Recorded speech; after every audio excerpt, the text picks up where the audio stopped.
دنیا میں جو پہلا قتل ہوا وہ قاتل قابیل تھا، جس نے اپنے بھائی حضرت حابیل کو قتل کیا، اور یوں قتل کی ریت کا آغاز ہوا۔ حدیث شریف میں یہ مضمون ہے کہ قیامت تک دنیا میں جتنے قتل ہوں گے، ہر قاتل کے کھاتے میں اس قتل کا گناہ لکھا جائے گا، لیکن ساتھ ہی اس کے گناہوں کا ایک حصہ قابیل کے کھاتے میں لکھا جائے گا۔ قتل و غارت گری کی وجہ انا، تکبر، حسد، کینہ، بغض اور دیگر اس قسم کی بری خصلتیں ہیں، اور دنیا کا پہلا قتل حسد کی وجہ سے ہوا۔ حدیث پاک میں ارشاد ہوا، قیامت والے دن قاتل اس حال میں آئے گا کہ اس کی پیشانی پہ لکھا ہوگا اللہ تعالیٰ کی رحمت سے دور۔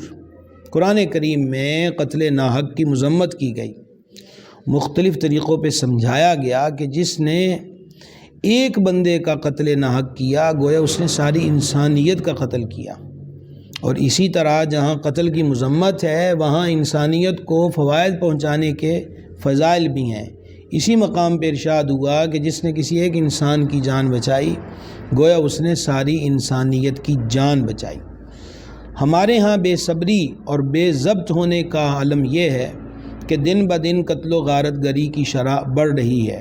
ایک طرف دہشت گردی کے سائے ہمارے وطن عزیز پہ پھر منڈلا رہے ہیں۔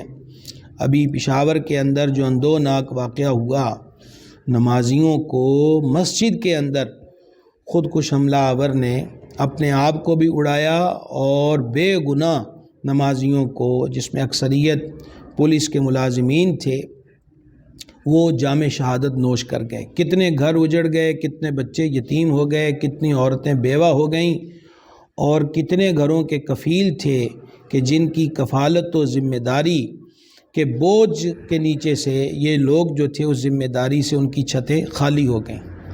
قتل ناحق نہ صرف یہ کہ ایک جز وقتی بندے کے دل کی تسکین ہوتی ہے کہ میں نے کسی کو قتل کر دیا، لیکن اس کا انجام بہت برا ہے۔ خود جیل کی سلاخوں کے پیچھے وقت گزارنا، پھر ان کے گھر والوں کا ان کے کیس پہ لاکھوں لاکھ روپیہ خرچ کرنا، جائیدادوں کی نیلامی، گھر کی عورتوں عزتوں کی رسوائی، اور دوسری طرف تو پھر ہے ہی ہے کہ جس کا بچہ دنیا سے چلا گیا وہ اس گھرانے کے اندر صف ماتم بھی بچھتی ہے، اور غربت اور مفلسی اور ناداری کے سائے ان پہ سایہ کیے رکھتے ہیں۔ اس لیے جذبات پہ کنٹرول کیا جائے۔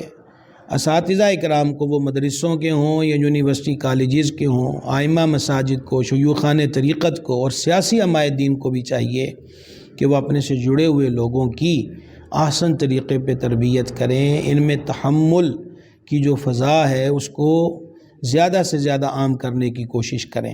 یاد رہے کہ صرف ایک گولی سے دوسری کے زندگی کا خاتمہ اس بات کی دلیل نہیں کہ وہ بندہ فاتح ہو گیا، بلکہ وہ بندہ دنیا میں بھی رسوائیوں، ذلتوں اور تکلیفوں کا سامنا کرتا ہے، اور آخرت میں بھی۔